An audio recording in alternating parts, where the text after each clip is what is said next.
Good day to everyone who's ever been used as a prop in someone else's little insecurity show. You. Yeah, you with the overthinking, the screenshots, the late-night stalking, the why wasn't I enough playlist running in the background of your brain. Let's talk. Because they tried to make you jealous, and in the process, they accidentally stripped themselves naked in front of you and showed you every crack in their soul. You saw it, didn't you? The sudden posts that felt off. The forced smiles. The weird happy pictures that looked more like proof than joy. The look how fine my life is now stories that just happened to go up right after they saw you online. And you took the bait. At least at first. You stared. You zoomed. You analyzed every pixel like it was some divine message from the universe. You checked who liked it, who commented, what they wrote, how long it's been since they replied to you. Your chest was tight. Your stomach was heavy. Your ego was bleeding. You felt stupid. You felt replaceable. You felt small. But listen very carefully. None of that was you being weak. That was you being human and them being exposed. Because only someone who's terrified of losing you, only someone who's secretly convinced they're not enough, only someone who feels small next to you, goes out of their way to build a whole circus just to get a reaction from you. Think about how wild that is. They didn't move on quietly. They didn't heal privately. They didn't grow, reflect, and disappear into their own journey like a mature adult. No. They curated. They staged. They picked angles, filters, captions, timings. They made sure it would accidentally show up where you'd see it. They performed. Who does that? Someone who's threatened by you. You see, people who are actually secure don't need to make anybody jealous. They're too busy being happy for real. They're too busy living, not broadcasting. They don't play little games like, let me show you what you're missing, because they don't need you to feel like you lost. They don't need you to see them as upgraded. They don't need the scoreboard. Only the insecure keep score. So when they posted that new relationship, that party, that glow up, when they flaunted that new person with you still watching, when they said those little things designed to sting your pride, they weren't flexing their happiness. They were flexing their fear. You know the worst part? You believed them. You sat there thinking, wow, they really upgraded. Wow, they look so happy without me. Wow, maybe I really was the problem. Meanwhile, behind that screen, behind that fake flex, behind that new situation, they're asking themselves, did they see it? Did they watch my story? Why didn't they react? Why are they so quiet? Look at the power reversal. You thought you were chasing them, but they were refreshing their apps to see if you'd bite. You thought you were the loser, but they were the one who needed proof you were still emotionally attached. You thought you got replaced. But tell me this, if you're so irrelevant, if you're so easily replaced, if you're nothing now, why are they still performing for you?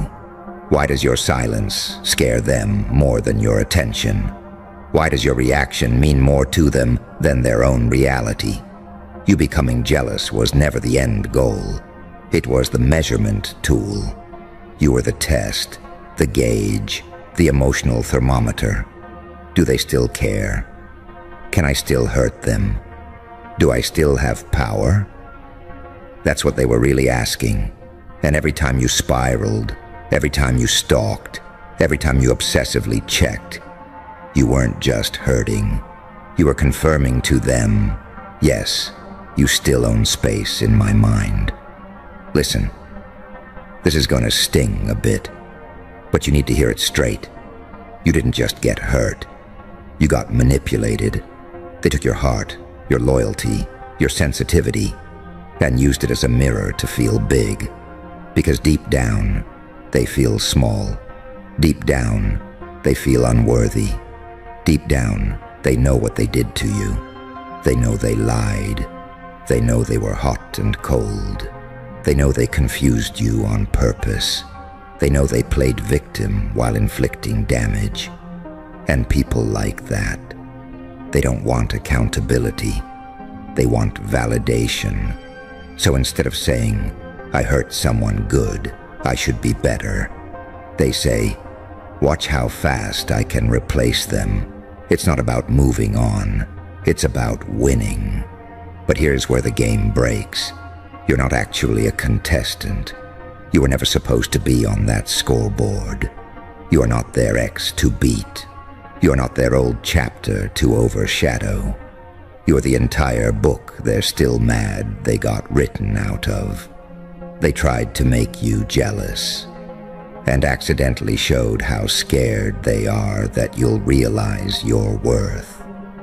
Because the second you realize who you are, this whole thing collapses for them. Think about this version of you for a second. The you who doesn't check their profile anymore. The you who doesn't care who they're with. The you who can see a new post and feel absolutely nothing. The you who's too focused, stacking wins, fixing your life, growing mentally, physically, spiritually. That version of you, that one right there. They can't compete with that, because now there's no reaction to measure, no jealousy to feed on, no power to drain, and suddenly they're standing there holding all their insecurity with no one to project it onto. That's the moment their whole act falls apart. See, this make you jealous strategy does something that backfires brutally. It reveals them. It reveals that they need outside validation to feel good. It reveals that they can't handle silence.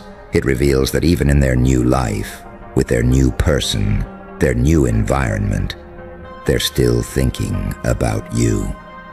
You know what's truly powerful. You felt your heart break and you still have the capacity to love. You were played, but you still have the ability to grow. You got humiliated in your own mind, but you're still here, still breathing, still capable of building a life that makes their little dramatics look like a badly written side quest. You took emotional damage, and yet, here you are, listening to words, searching for understanding, trying to heal. They're just searching for a reaction. Look at the difference in paths. You are trying to understand. They are trying to distract. You're in the dark, digging through your own pain, asking, what does this say about me? Why do I keep attracting this? How can I stop repeating this pattern? They're in the light of their screen, asking, did they see that? Did they reply yet? Do they look hurt? One of you is doing the work. And spoiler, it's not the one posting unbothered every 2 hours. You're not weak for caring. You're not pathetic for feeling jealous. You're not stupid for getting attached. You're human. You loved. You tried. You showed up. You were vulnerable. That's not embarrassing. What's embarrassing is needing to weaponize someone else's love to hide from your own emptiness. Now let's flip this from analysis to action. Because you don't need another breakdown. You need a breakthrough. Here's the ugly truth. As long as you keep watching them, you will keep bleeding for them. Every stalk, every check, every just one more look. You are reopening wounds they don't even respect. You're handing over your peace like loose change and acting surprised you're broke emotionally. You tell yourself you're just curious. No, you're addicted to pain that's familiar.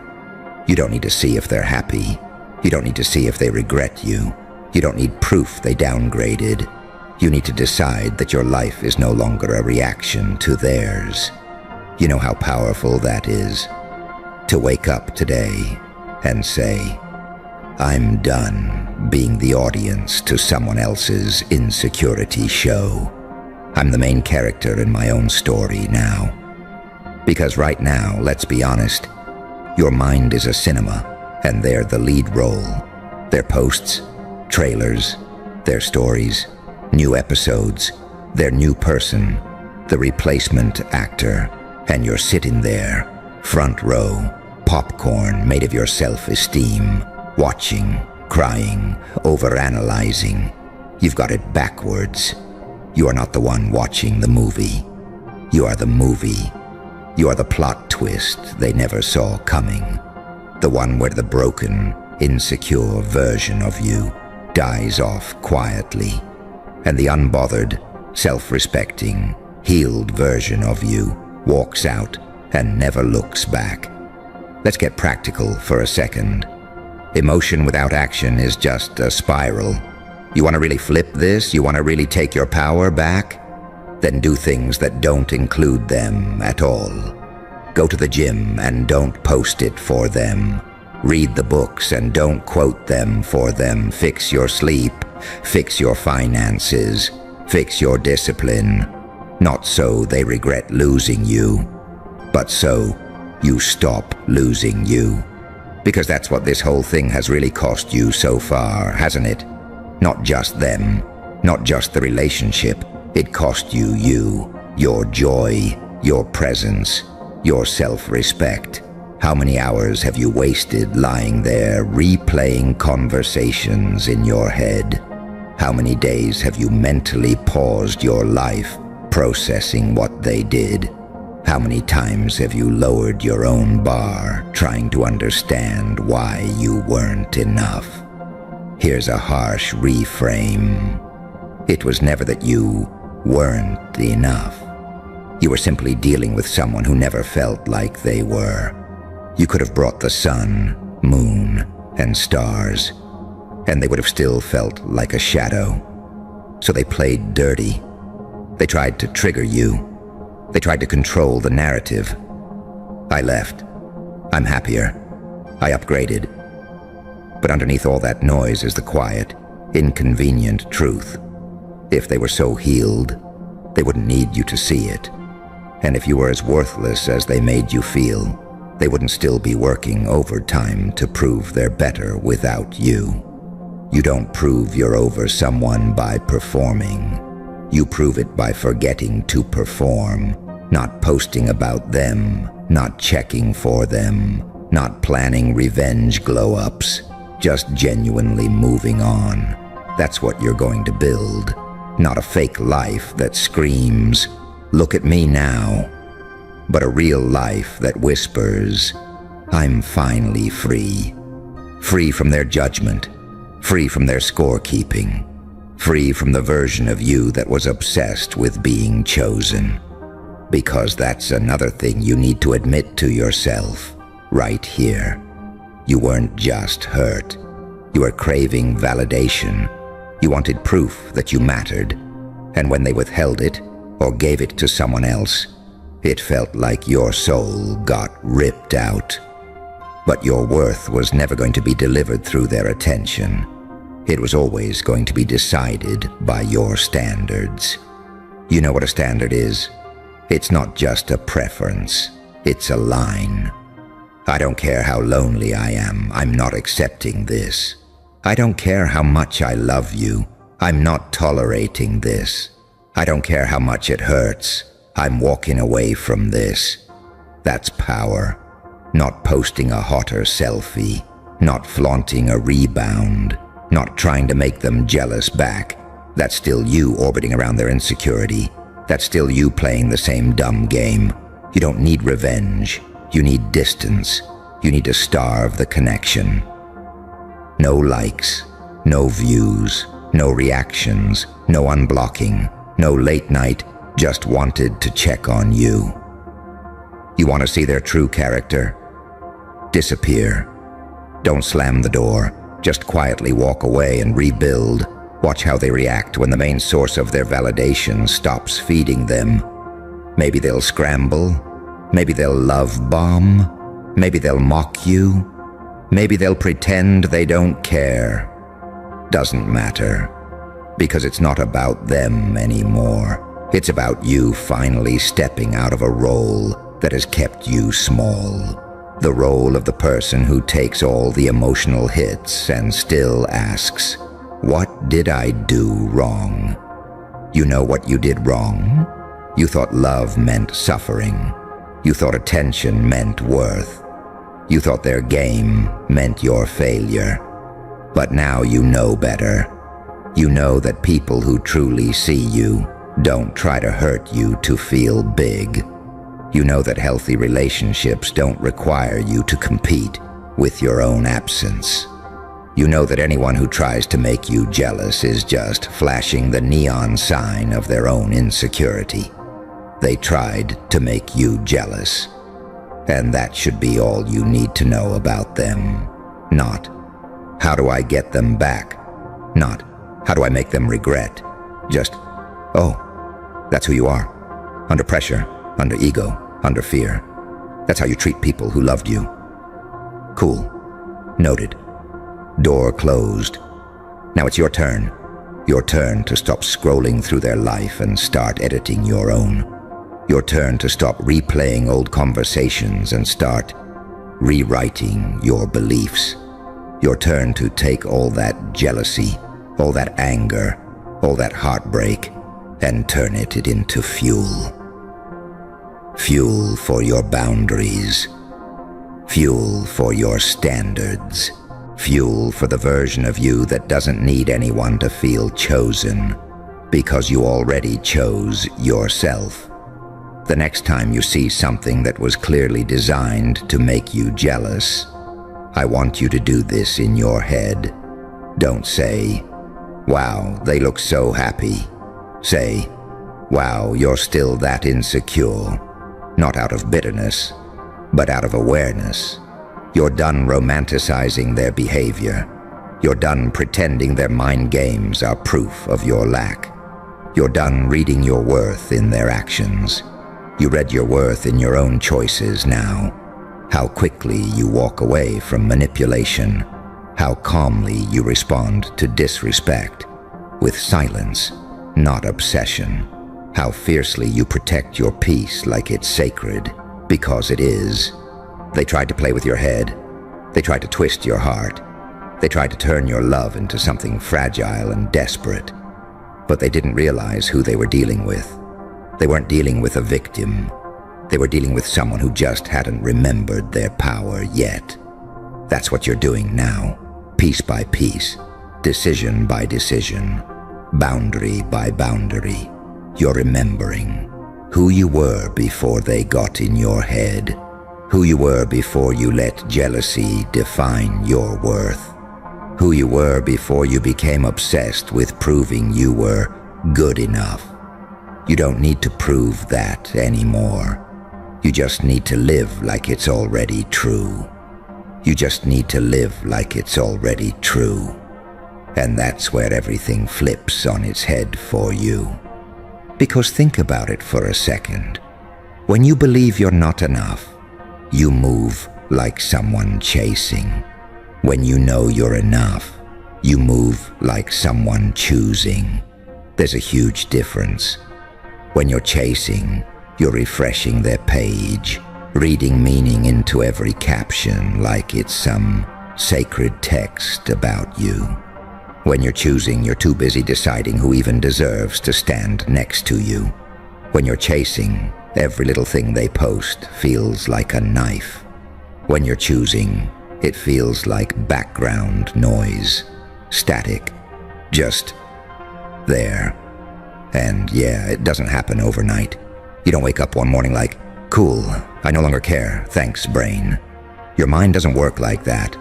You've been trained, programmed, conditioned, slowly, over time, to attach your worth to that person, to their opinion, to their reactions, to whether they're happy without you or not. Every argument, every breadcrumb, every half-ass apology that you accepted because you were scared to lose them. All that turned into a belief. If they leave, I'm nothing. If they stay, I'm something. And that belief is a lie that kept you on your knees. You were standing there like, please choose me, please pick me, please show me I matter. While they were out here like, let's see how much I can get away with and still have them glued to me. You weren't in a relationship at that point. You were in emotional debt. They'd give you one compliment and you'd feel rich. After weeks of being emotionally taxed. You know what that's like? It's like someone robbing you all month and throwing you a coin at the end, and you calling it love. This is why their attempt to make you jealous hit so hard. It wasn't just, oh, they moved. Good. You made it here. That already tells me more about you than any resume, any sob story, any motivational quote ever could. Because right now, somewhere in a very expensive office, a billionaire's enforcer just dragged his finger across a list of names and froze on yours. And instead of saying, let's crush this one, he whispered, do not touch. And his hand was shaking. You understand what that means about you, right? It means you are not harmless. It means you are not invisible. It means you are not one of the sheep anymore. It means you are a problem. Think about who that guy is for a second. This isn't some internet troll. This isn't your old teacher who said you have potential but lack focus. This is the man the billionaire calls when money isn't enough. The enforcer, the fixer, the closer. He's the one who knows which journalists to bribe, which politicians to invite to dinners, which problems to bury, which people to squeeze until they break.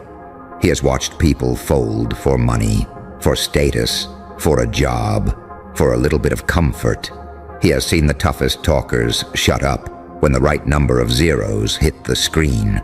He has seen rebels become pets. He has seen loud mouths suddenly go quiet when their rent, their reputation, their family is on the line. And he looked at you and said, do not touch. Not worth it.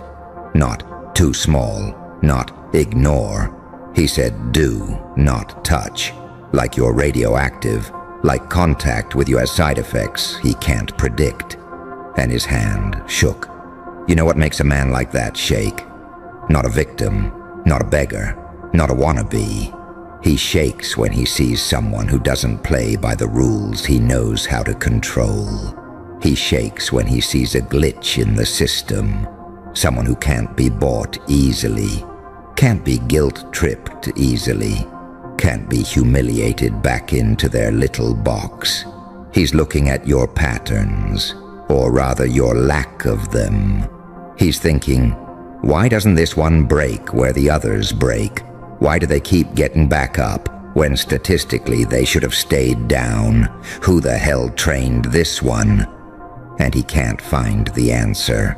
So he picks up the phone, and instead of saying, I'll handle it, he says, we leave this one alone. Let's be real for a second. You haven't always been that person. Once upon a time, you were easy to touch. A bad comment could ruin your day. A rejection could shut you down for weeks. A tiny failure could make you question your entire existence. You'd lie in bed scrolling, watching the lives of people you don't even like, and you'd feel smaller and smaller and smaller.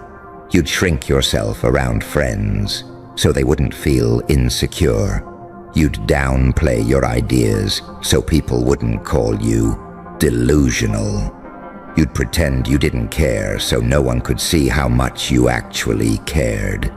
You've been there. You remember what it was like to feel like a background character in someone else's story. The awkward kid, the quiet one, the almost talent, the maybe one day. You remember looking at people with power and thinking, they're different, they're chosen, they're allowed, and you were just optional.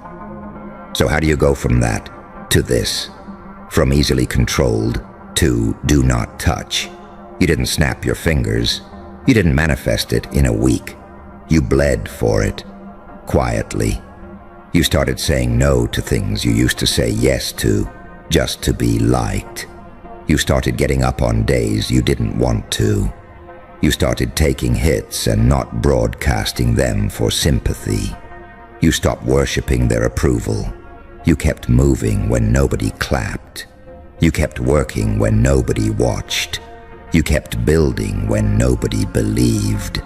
You learned to swallow embarrassment like pills. You learned to carry fear like a backpack, heavy but not stopping you. You learned to let your anger fuel your discipline instead of your self-destruction. You stopped asking, will they like me? And started asking, will this build me? That's when things started to shift. So slowly you almost didn't notice. You started speaking differently, less apologizing, more certainty. You started walking differently, less dragging, more intention. You started making decisions like someone whose time is expensive, even when your bank account said otherwise. You started telling yourself the truth. I'm lazy. I'm distracted. I'm addicted to comfort. I talk more than I execute. I use anxiety like a shield to avoid responsibility. You stopped sugarcoating your own bullshit. And once you did that, something terrifying happened. Their control over you started to die. You know what control looks like in this world? It looks like fear of losing your job, fear of being cancelled, fear of being alone, fear of disappointing your family, fear of not being normal enough. They dangle comfort in front of you like a leash. Be good, be polite, stay small, do what's expected, swallow your rage, pretend you're fine, smile on social media, don't ask for too much, don't question the script.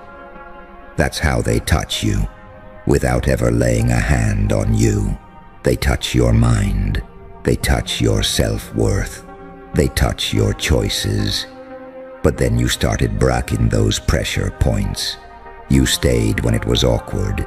You stood firm when it was easier to fold. You let people misunderstand you without chasing them down to explain yourself. You let some doors close and didn't beg for them to reopen. You didn't post a long explanation. You didn't ask permission. You just moved, and the system hates that. Now zoom out. Imagine this enforcer, this professional problem solver, this human firewall looking at you on his screen. He sees your file. He sees you didn't play by the usual rules. He sees you walked away from situations that would have owned most people. He sees you didn't cave when you were laughed at, didn't stop when you were ghosted, didn't disappear when you were broke, tired, or mentally spiraling. He doesn't see a perfect record. He sees scars, failed businesses, messy relationships, job rejections, nights you lost your mind in silence and still got up anyway. He sees volatility, not the stupid impulsive kind, the dangerous kind, the kind that comes from someone who has nothing left to worship but their own growth. And in his world, that is a nightmare, because you can buy a desperate person. You can manipulate a vain person. You can silence a comfortable person. But a person who decided deeply, I will not betray myself to make you feel safe. You can't predict that one. So he shakes and he flags you. Do not touch. Let's talk about why that phrase is such a big deal. Do not touch means engaging with you costs them more than ignoring you. It means your energy is not something they want to set off. It means your retaliation is not something they want to test. It means your growth curve is too steep and unpredictable. Do not touch means if we attack, they might come back harder. If we pressure them, they might expose us. If we try to manipulate them, they might walk and take others with them. If we offer them crumbs, they might laugh in our faces. You're not just another name. You're not a fan. You're not an NPC. You are potential chaos in their carefully controlled reality. A wild card. And here's the part you need to really let sink in. You're still underestimating yourself. You still look in the mirror and see the old version. You still remember the failures more than the perseverance. You still remember the humiliation more than the progress. You still replay the moments where you broke. But you forget the fact that you came back. You see the dents in your armor and think it makes you weak, while the enforcer sees the dents and thinks, oh, they've been hit before, and they're still operational. That's bad. You think your sensitivity makes you soft. He thinks your sensitivity makes you dangerous, because someone who feels deeply and still moves. That's a force of nature. You think your overthinking is a curse. He thinks your overthinking is intel gathering. You think you're late. He thinks, if they came this far on their own, what happens if they actually lock in? You think you're behind. He knows you're ahead of schedule. Look at your life. Look at how many times you should have broken already. Remember the moment your heart got shattered and you thought, that's it. I'm done. I'm tapped out emotionally. But you still found a way to care for someone else after that. Remember the time you almost gave up on your dreams because the gap between where you were and where you wanted to be felt stupidly huge. But something in you refused to die. Remember all the times you were betrayed, dismissed, laughed at, talked about behind your back, and you still didn't become like them. You didn't turn into a coward, hiding behind sarcasm. You didn't become a hater on the sidelines. You didn't commit to a life of bitter smallness. You stayed hungry. You stayed curious. You stayed capable of love and rage at the same time. That's terrifying, because a person who has seen darkness and still chooses to build is not predictable. They're not programmable. They're not easy to own. Now let's hit you where it stings. You're still playing smaller than the fear you cause in that room. You're still dimming yourself. You're still delaying the work. You're still negotiating with your own greatness every day. You still talk like, one day when I have more money, one day when I feel ready. Meanwhile, the enforcer is writing, threat level, unknown, potential, high, status, do not engage. He is taking you more seriously than you take yourself. Think about that for a second.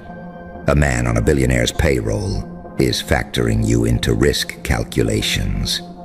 And you're still debating whether you're good enough to post your work, to launch that thing, to walk away from that dead situation, to demand more from your own existence. You see how insane that is? Let's drag this into your real life. No fantasy, no theatrics. You've got responsibilities, bills, people depending on you, a history of anxiety, overthinking, maybe depression, a long highlight reel of almosts and not quites, and you're actually really smart, but you've got a body that gets tired, a mind that betrays you some days, a past that whispers, don't try too hard, it's safer if you don't care, and still, you keep coming back to this feeling that you're meant for bigger pressure, not because of ego, but because the small life hurts more than the fear of failure. It hurts you to play the background. It hurts you to listen to people with smaller vision tell you to be realistic. It hurts you to pretend mediocrity fits you. You know it doesn't. You are actually physically uncomfortable sitting in spaces where everyone is okay with just enough. You feel it in your chest, that itch, that anger, that disgust with your own laziness, that frustration with the gap between your potential and your performance. You think that's anxiety. It's not. That's your system screaming, you are not built for this level. Level up or rot. Here's the ugly truth they don't want you to internalize. You're not fragile. You're unfinished. They want you to think you're fragile, so you won't test yourself. So you'll stay where you're predictable. So you'll cling to comfort as if it's safety. But comfort isn't safety. Comfort is sedation. You're sedated by scrolling, sedated by junk food, sedated by low-effort relationships, sedated by drama and distraction, sedated by imaginary scenarios in your head where you fail before you even try. You tranquilize your own potential so you don't have to feel scared. Meanwhile, the enforcer is not tranquilized. He's awake, alert, watching you step out of your sedation bit by bit. He sees the late-night learning. He sees the quiet decisions you're making. He sees the habits starting to form. He sees the anger you're finally aiming at your patterns instead of at yourself. He sees you turning the gun away from your own head and toward your excuses. And that is where the shaking starts. Because once you stop attacking yourself, they lose half their power. You stop saying, I'm trash, and start saying, my discipline is trash, and that can change. You stop saying, I'll never be like them, and start saying, I'm not trying to be like them. I'm building something they're not ready for. You stop saying, I'm broken, and start saying, I've been damaged, but I'm re-engineering myself. You stop waiting for someone to save you and start behaving like nobody's coming. That's when you become a threat. Not when you say affirmations. Not when you repost quotes. Not when you get temporarily hyped. You become a threat when you quietly decide, I am done negotiating with my own potential. From now on, it's execution over excuses. Let me say it straight. You are not here to be liked by the kind of people who need the world to stay asleep. You are not here to be digestible to people who benefit from your confusion. You're not here to be tolerable, palatable, easy to categorize.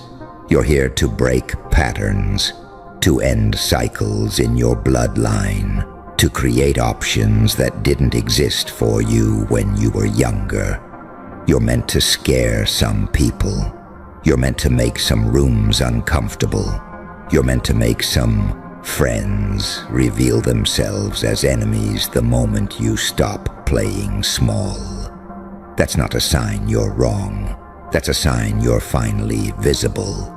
And visibility comes with targeting, with tests, with temptations. That's why the enforcer is there in the first place, to apply pressure where it hurts. But he's looked at you, looked at the file, looked at your trajectory, and decided, if we push this one wrong, they might explode in a direction we cannot control. So the safest option is distance. Do not touch. Now here's where you come in. You can treat this like a nice little fantasy, a cute metaphor to make you feel special for 5 minutes. Or you can treat it like a standard you must grow into. Because maybe right now, you're not fully that person yet. Maybe you still fold sometimes. Maybe you still ghost your own goals. Maybe you still sabotage yourself with distraction, self-pity, and cheap dopamine. Fine. But understand this. You are closer to that version of you than you think. Closer than your family thinks. closer than your friends think, closer than your enemies hope. You're one brutal, honest conversation with yourself away. You're one, I'm done with my own bullshit away. You're one decision to stay consistent for the next year instead of the next 2 weeks away. And once you cross that line, you don't go back. You don't go back to begging for attention. You don't go back to explaining your value. You don't go back to proving you're not crazy for wanting more. You let your work talk. You let your presence talk. You let your results talk. You become the person who doesn't chase rooms. Rooms adjust when you walk in or you walk out. You become the person who doesn't need to scream they're dangerous. Your boundaries scream it for you. Your discipline screams it for you. Your lack of desperation screams it for you. That's the level where the calls are made behind closed doors, where your name comes up and people say, "Leave that one. Too messy if we try something. Too committed. Too unknown." Not because you're reckless, because you're aligned, because you finally stopped betraying yourself. So here's what you do now. You stop pretending you're harmless. You stop pretending you're stuck. You stop pretending you're weak. You acknowledge the reality. You scare people who plan on you staying small. You annoy people who depend on your self-doubt. You threaten people who are invested in your confusion. You are the variable they didn't prepare for, the product of pain they didn't track, the survivor of situations that should have swallowed you whole. And if a billionaire's enforcer had to put his pen down, swallow hard, and say, "Do not touch this one," then maybe, just maybe, it's time you started handling yourself with the same level of respect, fear, and responsibility. Walk like someone they don't want to provoke. Work like someone they can't replace. Think like someone nobody can afford to own. And live like the risk they regret underestimating. Living like that risk means you stop walking through life like a guest and start moving like it's your building. You walk into a room and your brain isn't going, "Do they like?" Good day, you beautiful problem. The reason everybody's energy shifts when you walk in. The reason some people suddenly get real quiet while others start talking too loud, laughing too hard, picking pointless fights, all because competing with you pulled their insecurities out by the roots. You ever notice how weird it gets around you now? Like someone says your name and the room does that little emotional earthquake. Glasses clink harder, jaws tighten, eyes do that side glance thing, and then later you hear it. They're blowing up on each other. Not over money, not over chores, over you. Because it's easier to attack each other than to admit, yeah, this person make me feel like I've been playing small my whole life. Picture this. They're in some kitchen, some group chat, some car ride at night. Voices raised, chest tight, hands flying. Why do you always bring them up? You're obsessed with them. You always compare me. 3 people in the room, but somehow it feels like 4. Because you're there without even being there. Not your fault. You didn't walk in with a PowerPoint and a sermon. You just lived. You just improved. You just stopped staying stuck with them. And that move, that quiet, subtle shift, that was the nuke. Here's the thing most of them don't understand about you. You didn't rise because life was kind. You rose because life wasn't. You've cracked in private. You've folded, fallen apart, stared at a ceiling at 3 a.m., wondering what the point even is. You've been so close to just saying, screw it, and letting everything rot. But something in you refused. That part of you, the stubborn, irrational, "I'm not done yet" part. That's the part they're fighting. They don't even know your full story. They just know the part where you started pulling away from the old drama, started minding your business, started working, started taking yourself just a little bit more seriously. And from that moment on, they've been glitching. They liked you a lot more when you didn't know who you were, when you were the one doubting yourself out loud, when you were the "I don't know if I can" version, when you were constantly asking, "Is this okay? Am I doing too much?" You were easy to hold, easy to mold, easy to stand next to without feeling small. Now, you're dangerous, not because you're rude, because you're unavailable for their old games. You don't react like you used to. You don't beg like you used to. You don't overshare, oversplain, over-apologize. You just move forward. And that motion, that silence, it's driving them insane. Look at their pattern. They don't come to you directly. They don't say, "Hey, when you do well, I feel insecure." Of course not. That would mean admitting the problem is inside, not outside. So instead, they turn to whoever's closest: partner, sibling, friend, colleague. Why do you always talk about them? So now they're better than me? You're always hyping them up. And suddenly, boom, fight. Now those two are going at it. Defensive, emotional, one person low-key inspired by you, the other person feeling low-key exposed by you, all while you're somewhere else, minding your business, thinking about how to make your next move. You're not just a person to them anymore. You're a mirror. They look at you and see everything they could have done, but didn't. All the times they settled. All the times they said tomorrow and never followed through. You're living what they once said they wanted. But instead of doing something about it, they try to tear holes in your image. Pick at your past. Pick at your flaws. Pick at your pace. Anything to say, "See, they're not that special. Of course you're not perfect. That's not the point. The point is, you kept going when they tapped out, and that's the part that stings." They'll say things like, "They just got lucky. They changed. They're not the same anymore." You hear that last one? That's my favorite. They're not the same anymore. Translation: they stopped letting us treat them like a backup character, and we don't know how to handle that. You evolving feels like betrayal to people who expected you to stay beneath them. They built their self-esteem on top of you, like a foundation. I may be messed up, but at least I'm doing better than them. Then you started rising, and suddenly they're at least disappeared. Now they're just them, face to face with their own reflection. Naked ego, no buffer. That's why they're screaming at each other. You're the proof that their excuses were never anything but fear dressed up as logic. You ever catch wind of the way they talk when you're not around?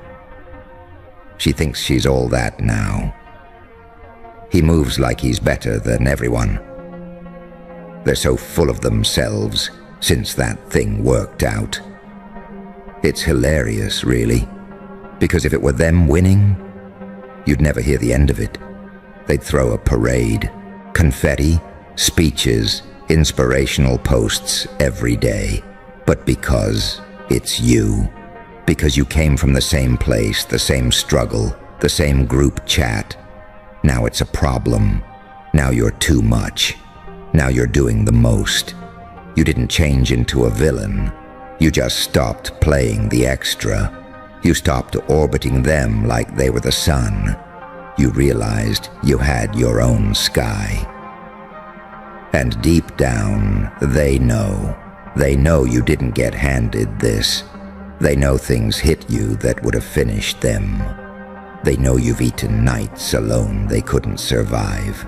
They know you've lost people, money, stability, sanity, and still got back up. That's the part no one wants to say out loud. They're not mad you're up. They're mad they didn't have the stomach for what you went through. They're mad the storm spit you out stronger instead of broken. You came out with new eyes. Their tricks don't work on those eyes anymore. Love bombing, you've seen it. Silent treatment, you've felt worse. Backhanded compliments, you hear the venom now. You don't swallow it and smile. And that, right there, is where their control died. So now they reach for what's left. Control of the narrative. If they can't make you feel small in your own head, they'll try to make you look small in everyone else's.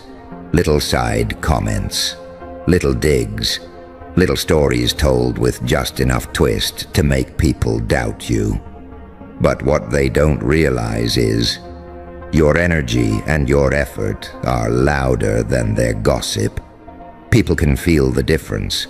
There's a certain weight to someone who actually shows up for their life. You can't fake that. You can't make up tutorial your way into that kind of presence. You either paid the price for it, or you didn't.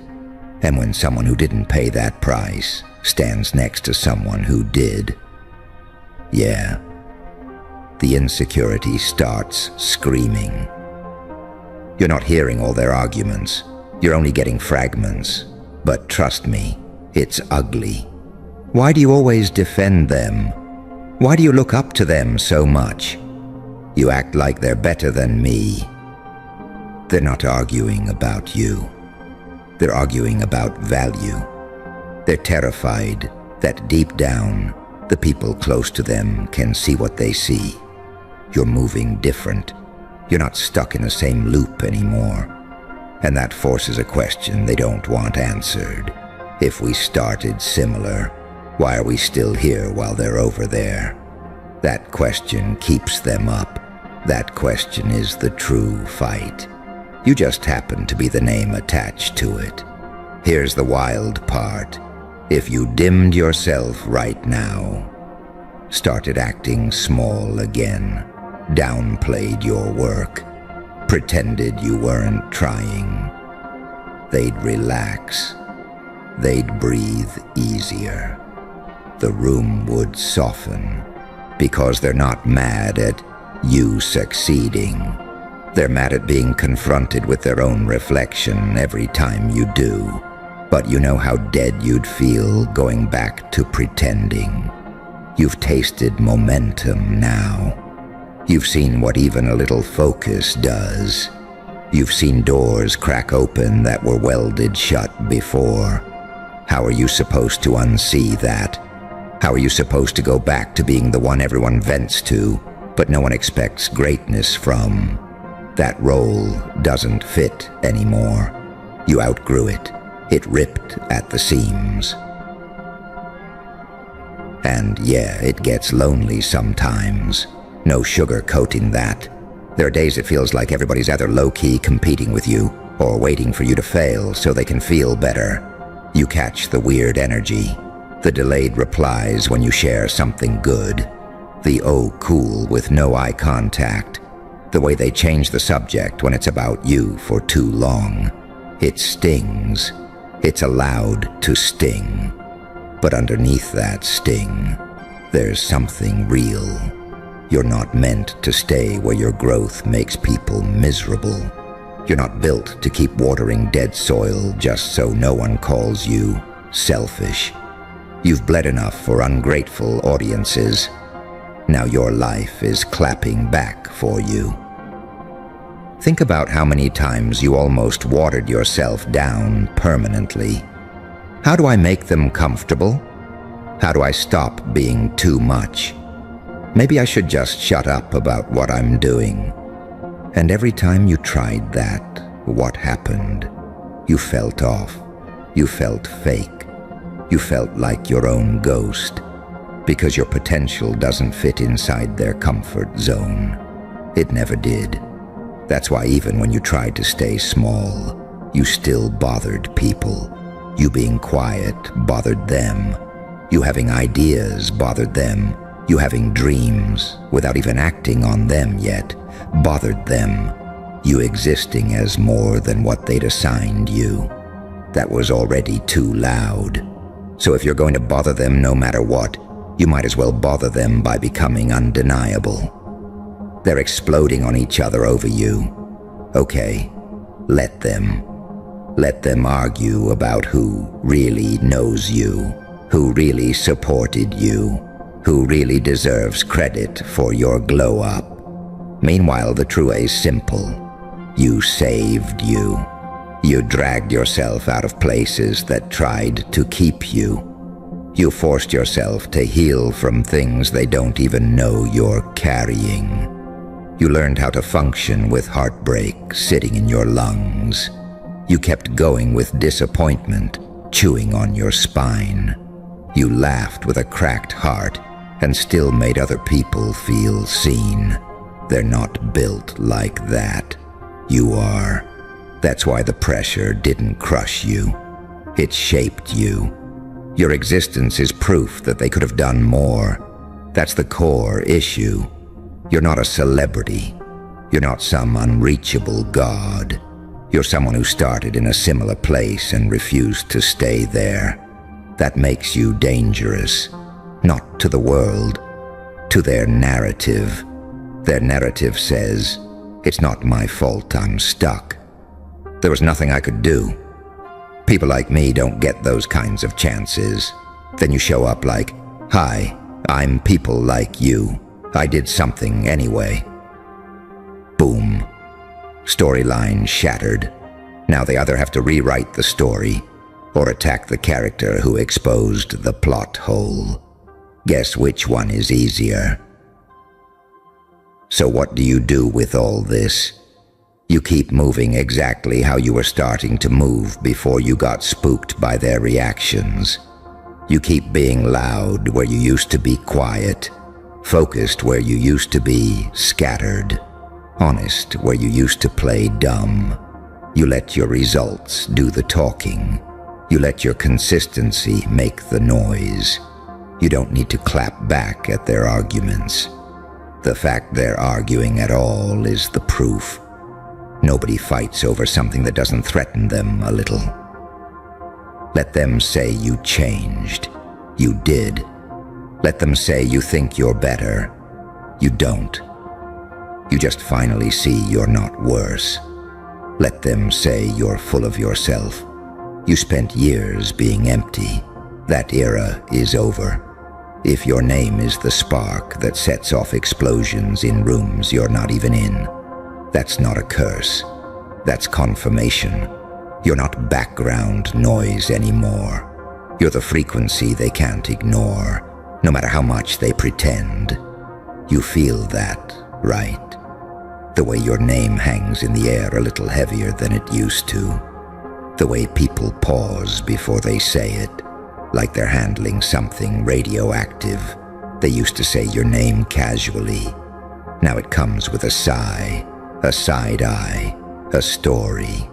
They've been doing a lot lately, ever since they started that thing.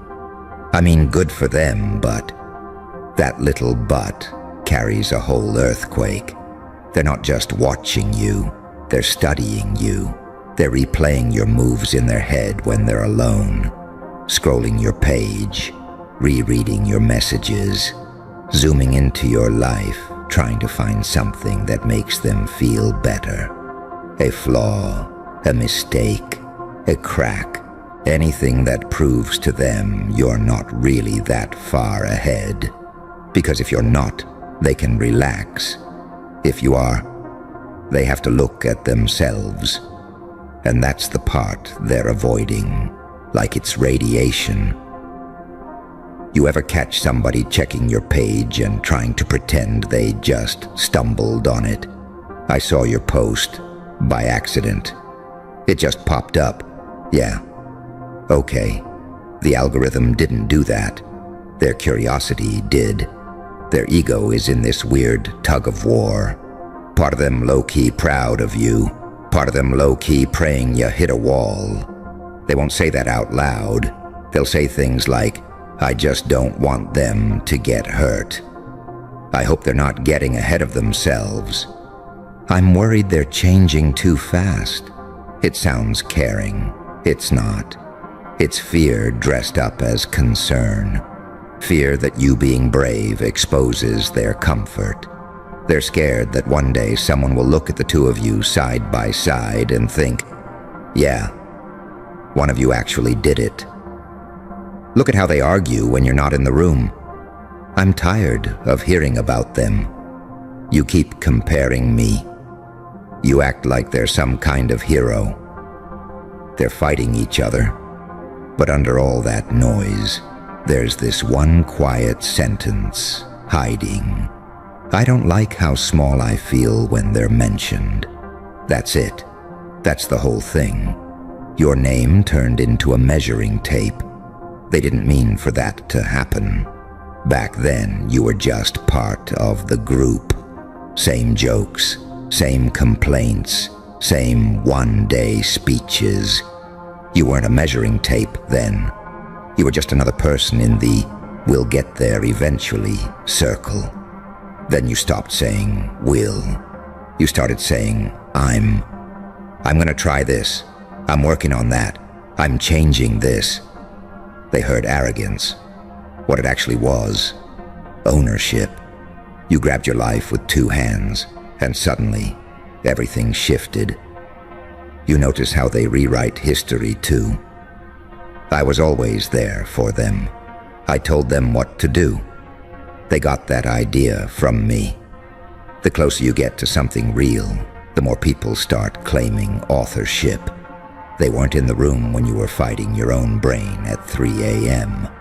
They weren't there when you were breaking down quietly and still getting up for the next day. But sure, they made you. It's wild how people will ignore years of you drowning, then want credit when you finally find air. You can feel that tension when they talk, that weird tone, that vibe that's half pride, half envy. They clap for you with their hands and flinch for you in their chest. Think about the environment you came from, the way stress was normal, the way settling was normal, the way everyone just accepted that this is life and joked about it to stay sane. Group trauma, group coping, group stagnation. You cracked first. You were the one who went, "Actually, I don't want this forever." You didn't say it all dramatic. It was just a quiet decision, a tiny pivot. That pivot didn't look like much at first. You were still around, still laughing with them, still venting about the same stuff. But inside, your mind was already packing bags. You started searching things, saving videos, listening to people who were where you wanted to be, letting certain ideas sink in. And even before your life changed, your energy started changing. You didn't drag them. You didn't preach.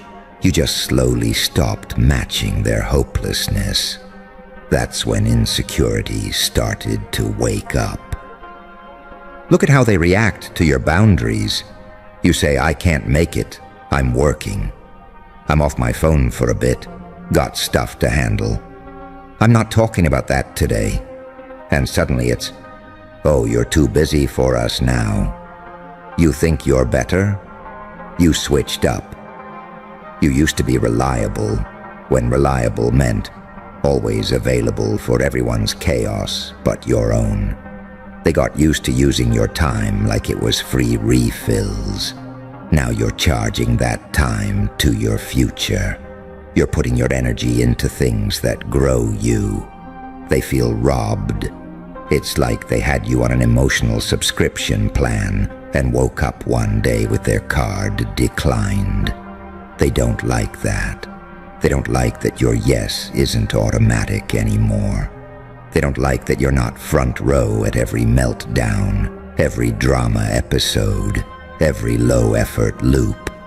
Because if you're not there clapping and co-signing, they're left alone with their choices.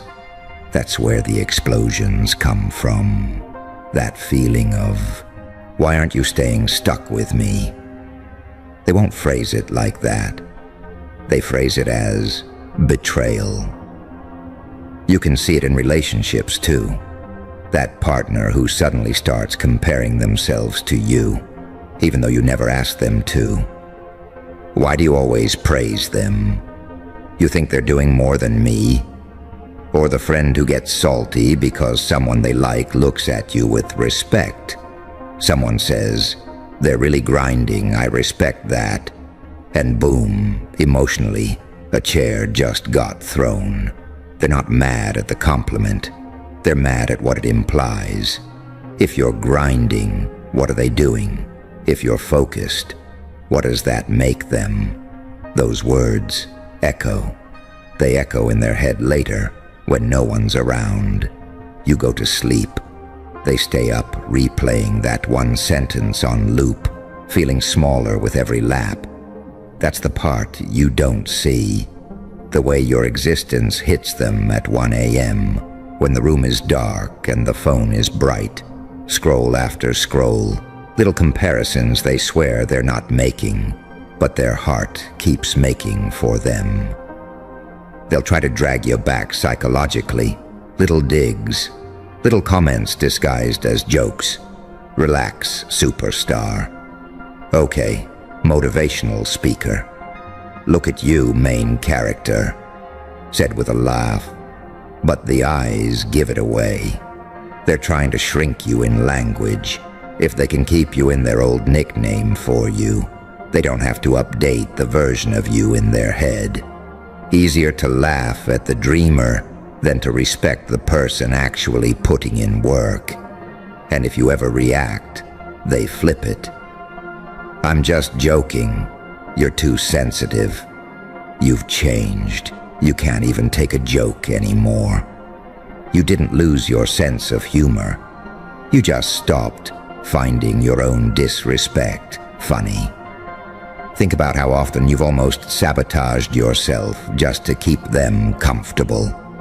You've almost not posted something, almost not gone for something, almost turned something down, just because you could already hear the comments in your head. They're doing too much. They're trying to act big. Who do they think they are? You've rehearsed defending yourself against conversations that haven't even happened yet.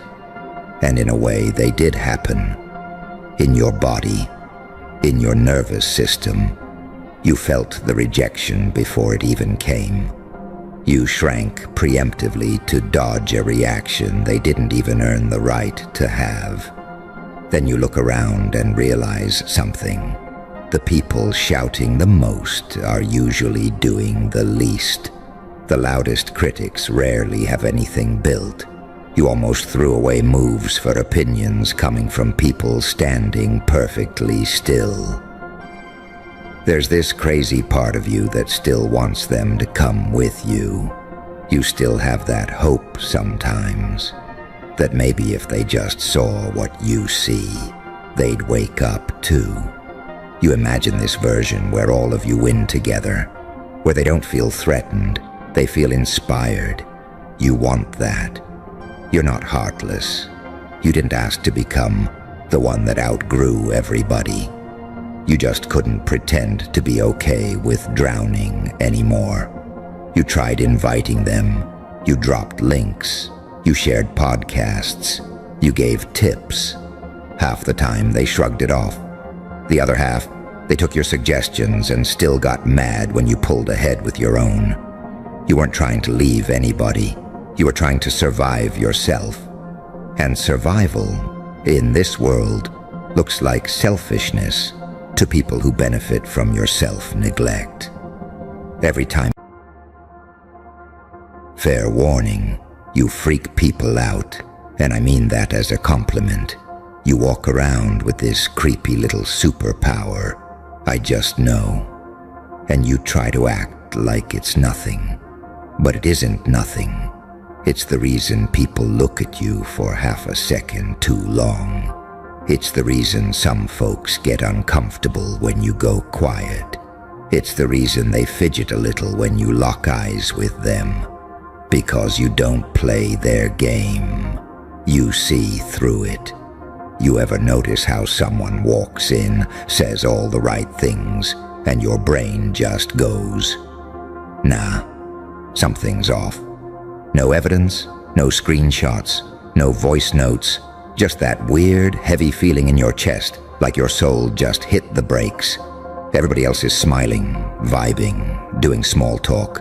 You're standing there like, why does it feel like their words and their energy are arguing with each other?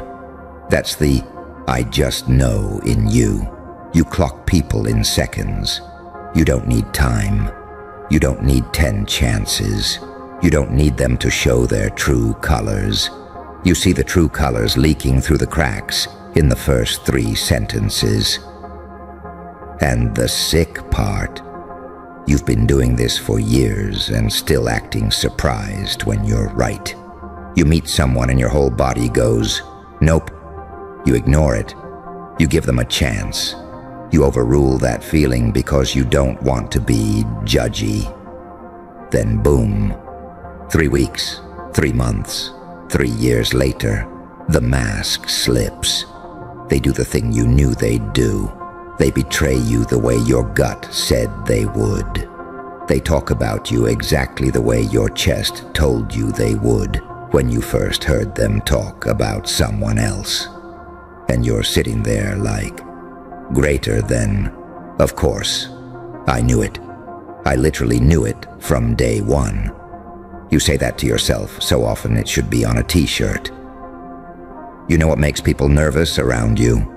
You're quiet, but not empty. You're watching. You're listening. You catch micro-expressions they don't even know they're making. Their voice goes just a tiny bit higher when they lie. They get just a little too detailed when they're covering something up. They smile with their mouth but not their eyes when a certain name comes up.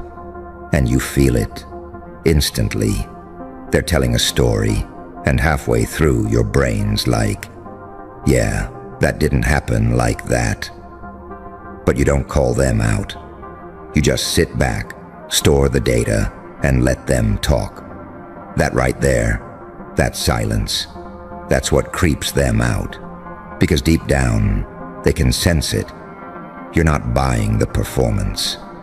You've always been too much for people who live in denial.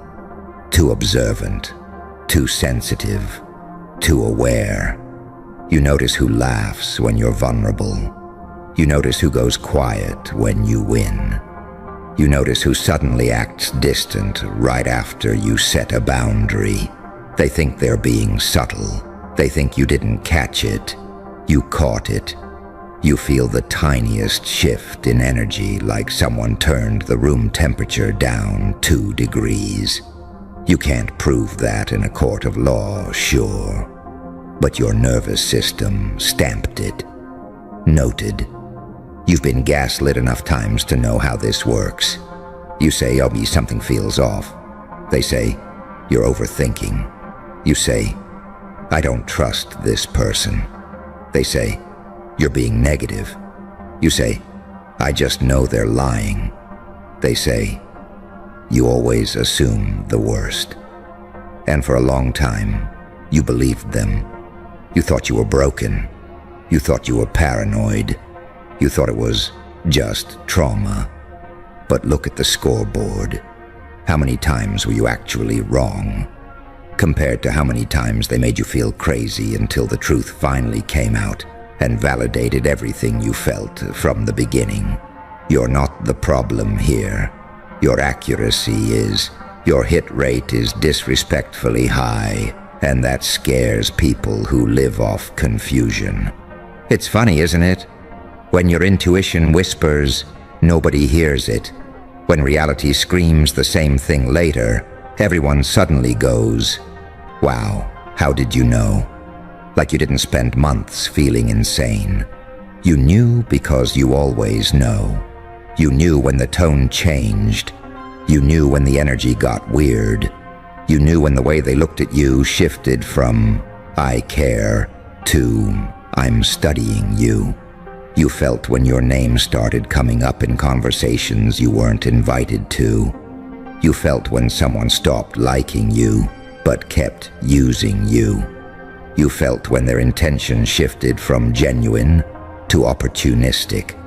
Nobody told you. Your body told you. You're dangerous in a world that profits off people not listening to themselves. You don't just swallow what you're fed. You taste it first. Someone offers you a great opportunity, and your soul goes, "This feels like a trap with glitter on it." Everybody else jumps in. You hesitate. You look weird. Later, when it blows up, people act shocked. You're just sitting there like, "Yeah, saw that coming." You've been seeing things coming since you were a kid. You watched adults lie to each other and thought, "You know they don't mean that, right?" You watched family members say, "I'm fine," and you felt sadness sitting behind their words like smoke in the air. You watched people apologize without changing and knew it was just damage control. You've always had this radar, you just didn't have a name for it. So you called it, "I just know." You've scared people without even trying. You've said things like, "You're not okay," before they told anyone they were depressed. You've texted, "Greater than what's wrong," right after they had a breakdown alone in their room. You've told someone, "Greater than, I don't trust that friend of yours."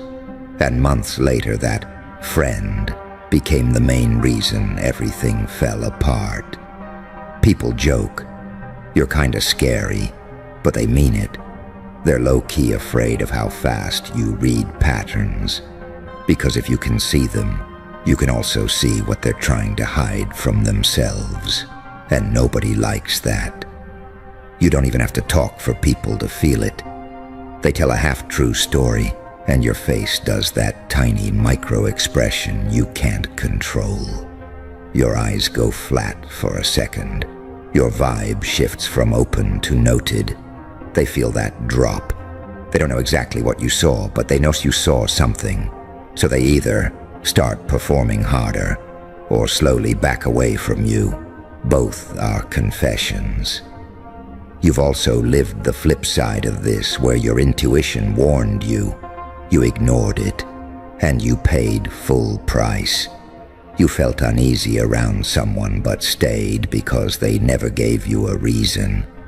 You stayed in a relationship your soul had already left months before. You stayed loyal in spaces that were literally draining the life out of you. Every time you silenced that inner siren, you got burned worse. Not because the universe hates you, because you tried to be polite with something that was trying to keep you alive. You tried to negotiate with a fire alarm. The truth: you don't actually need more proof in life. You don't need to wait for people to show their true colors. They already do. They show it in the small things: who they mock, what they excuse, how they talk about people who aren't in the room, how they react when you set a boundary for the first time. You see all that. You feel all that. Other people forget these little details. You don't. You remember the jokes that weren't jokes. You remember who clowned you in front of others, then claimed, "It's not that deep." You remember the energy they gave you when you were at your lowest. Your memory is petty on purpose. Your intuition uses those receipts like evidence. You walk through life like a human lie detector and still act surprised when people get uncomfortable. Of course they're uncomfortable. It's like walking around with someone who can hear a dog whistle in a room full of people, pretending everything's normal. They're nodding along. You're wincing like, "You don't hear that." No, they don't. And some of them don't want to. They want to believe their own illusions. They want to believe their own "I'm a good person" story, even when their actions don't match. You sit next to them and your whole being is like, the math isn't mathing. You don't even have to say it. They feel judged just by existing next to someone who sees too clearly. You've also intimidated people you would have done anything for. Not because you shouted, not because you're aggressive, because you're hard to fool. They couldn't breadcrumb you forever. They couldn't keep cheating your boundaries with fake apologies. They couldn't keep switching the narrative and expect you not to notice. You kept catching the pattern. You kept connecting dots. And when someone knows you notice the pattern, they know their time is limited.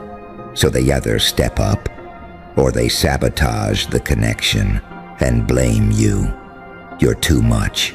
You're too suspicious. You're acting different. You didn't change. You just finally stopped pretending you didn't see what you saw. Your "I just know" is not some cute party trick. It's the quiet reason you're still sane.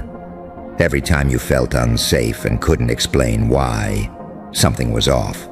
Every time your body tensed around someone everyone loves, something was off. Every time your soul lost interest in a space that looked good on paper, something was off. You're not cursed. You're calibrated. Calibrated to truth, not performance. You're not going to turn this off. You know that, right? You've tried. You've tried to be chill. You've tried to go with the flow. You've tried to be less deep so people wouldn't get weird around you. It never lasts. You can pretend for a while, but the tension builds. You go quiet. You overthink. You get anxious.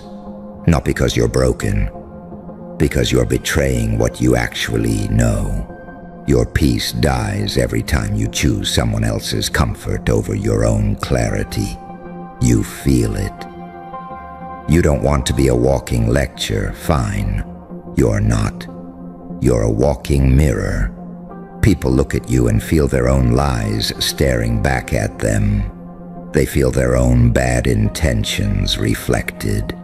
They feel their own inconsistencies. You don't have to say a word. Your presence does it. That's why some folks only come to you when they want the truth, and some avoid you because they're not ready to hear it, even if you never speak it out loud. You're built for real ones. The rest, they always end up exposing themselves around you. So yeah, your "I just know" ability creeps people out. Of course it does. You unsettle fake comfort. You ruin carefully curated narratives. You make it very hard for someone to be shady in peace. And the beautiful, slightly twisted part, you don't even have to try. You walk in. Your intuition walks in with you, and the room just reorganizes itself. Some people feel seen and safe. Some people feel exposed and threatened. And you already feel it. In the first 5 seconds, before anyone even knows what you picked up, before anyone admits what's really going on, you've already got the whole file open in your head, while everyone else still thinks they're just having a normal conversation with you. While everyone else still thinks they're just having a normal conversation with you. And you're sitting there mentally like, "I've already seen your whole personality trailer. Relax." And that's the part nobody really gets about you. They think you're quiet because you're shy. You're not shy. You're scanning. You're sitting there catching every detail. Who interrupts you? Who actually listens? Who gets weird when you mention your boundaries? Who only lights up when the topic is about them? You walk through life like, "All right, show me who you are." And people just do. Their little slips, their choice of words, the way they talk about their crazy ex, The way they never take accountability, it all piles up. You're smiling, nodding, making normal small talk, and in the back of your mind your intuition's like, okay, this one's insecure and plays it off as sarcasm. That one weaponizes vulnerability. That one's obsessed with control. You don't even consciously think all that half the time. You just feel yourself pull closer or pull away, and that's the verdict right there. And yeah, it weirds people out when their charm doesn't work on you. They're used to walking into rooms and winning people over with the same scripted routine. Laugh here, self-deprecating joke there, trauma story if they really want to hook you. Most people fall for it. You don't. You're friendly, sure, but there's this wall behind your eyes. Your guard doesn't drop just because someone overshared. You don't confuse trauma dumping with honesty. They feel that distance and take it personal, like, why aren't you obsessed with me yet? Everyone else is. And that's when the comments start. You're hard to read. You're a bit cold, you know. You're always in your head. They don't realize you already read them on page 1 and just decided the book wasn't worth finishing. You're not cold. You're accurate. You keep your warmth for people whose energy doesn't make your nervous system flinch. You can be goofy, open, chaotic, unfiltered with the right people. You're not always mysterious and distant. It's just that not everyone unlocks that version of you, and that selective access that drives some people insane. They can feel there's a deeper you they haven't reached. They can feel you've got layers, stories, darkness, humor, depth, but they only ever get the public version. They'll sit there thinking, why don't they trust me like that? Meanwhile, you're just thinking, because my body literally won't let me. I'm not about to trauma bond with someone my gut side-eyes. You've learned the cost of giving premium access to people with discount intentions. There were years where you overshared with the wrong people, right?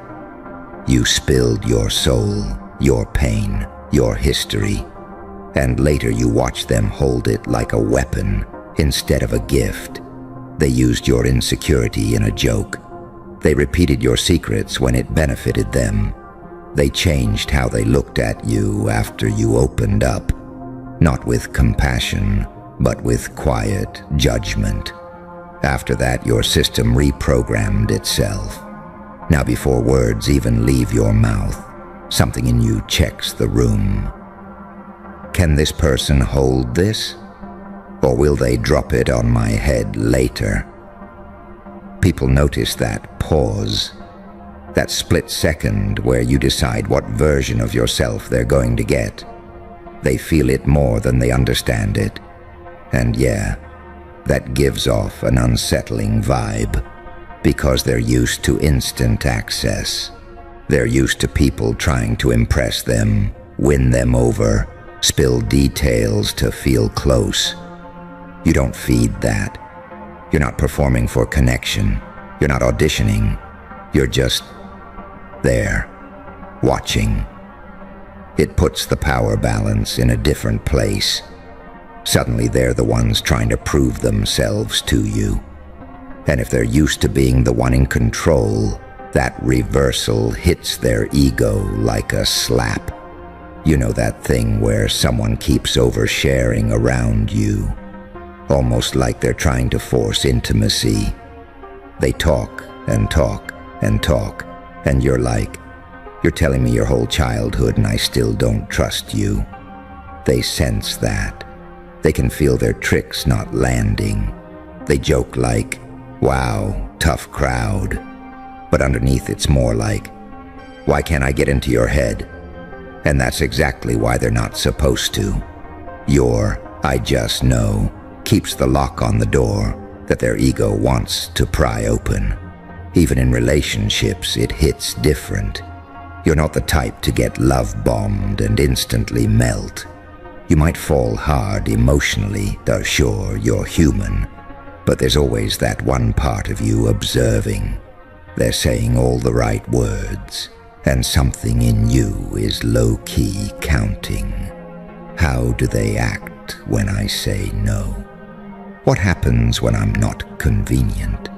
What do they do when I set a boundary? You're not impressed by how someone treats you when everything is easy. You're watching how they behave when they don't get their way. That unnerves people who are used to winning people over with grand gestures and zero depth. They're like, greater than I gave you attention, affection, big words. Why aren't you addicted yet? Because you've already seen the after story of that pattern. You can feel in your bones when something has an expiration date.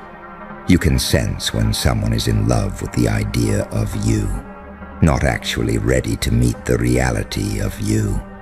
You see their projection before they even figure out your favorite color. It's not that you don't want love or friends or connection. You want it too badly to pretend cheap versions are enough. Your intuition ruins your ability to settle. You can't unknow what you know. You can't unsee the red flags just because they're your type. You can't unfeel the tension just because you're lonely. You can't fake comfort with people your body reads as unsafe. Even when you try, it makes you sick. You literally start feeling it. Tired, drained, anxious, heavy, for no reason. You watch yourself dim in environments that don't match your spirit, and you feel the mismatch like bad Wi-Fi. There's this part of you that will always glitch when you try to stay where you're not supposed to be. You'll feel it at work when you're surrounded by fake team culture. You'll feel it with family when everyone is pretending things are fine. You'll feel it in friendships where everything is jokes, but you feel low-key disrespected. Everybody else calls it normal life. You call it, my soul feels like it's being slowly suffocated. And again, when you try to explain it, it sounds crazy. You don't have a list of crimes. You just have, greater than, the vibe is off. I can't do this. Your brain hates that because it wants things it can bullet point and present. Your intuition doesn't care about that. It knows. It's that annoying friend that's always right and slightly dramatic, texting you like, greater than, we need to leave. I'll explain later. And every time you ignore it, you regret it in HD. That's why one day you just start quietly adjusting. Not a big announcement, no dramatic speech, just less access, shorter replies, canceled plans, unanswered calls, energy pulled back. People feel that withdrawal and freak out. They don't always say it to your face, but it leaks out in comments. You've changed. You're distant. You're acting brand new. You didn't suddenly change. You just stopped overriding what you knew. That version of you that listens to your knowing instead of everybody's excuses. Yeah, that version gives people chills because they can't guess what you'll do next. You don't stay where the story says you should stay. You've left relationships everyone swore were perfect. You've walked away from jobs people would kill for. You've distanced yourself from family members everyone else worships. From the outside, it looks erratic. Inside, it's the most honest thing you've ever done. You're just choosing truth over optics. You move when your soul says move, even if your mind is freaking out and your heart is still attached. That's wild to people who live purely by logic or purely by comfort. They think they know you. They think they can push certain buttons and keep you in place. Then one day, after one too many ignored gut punches, you just stop showing up for the role they wrote for you. You become this glitch in their script. You're not predictable enough to be controlled, not naive enough to be used forever, not numb enough to stay where the energy is wrong just because it looks right. All that from I just know. And yeah, it's messy. You overthink sometimes. You get tired of being the one who sees too much. You wish you could be blissfully ignorant and just enjoy the performance sometimes. But you can't. Even in your fun moments, that radar in you is humming. Not in a paranoid way all the time, just active. You're laughing, feeling good, but if the energy shifts a little too sharp, your system notices. If someone suddenly switches up, you catch it. If the room goes from light to tense, your body gets the notification first. You exist in a constant conversation with the invisible side of things. Other people hear words. You hear intention. They see faces. You see patterns. They remember events. You remember energies. And it keeps putting you half a step ahead of the story everyone else is living in, while you're there, feeling like the only one who can feel the floor moving under their feet before the earthquake hits.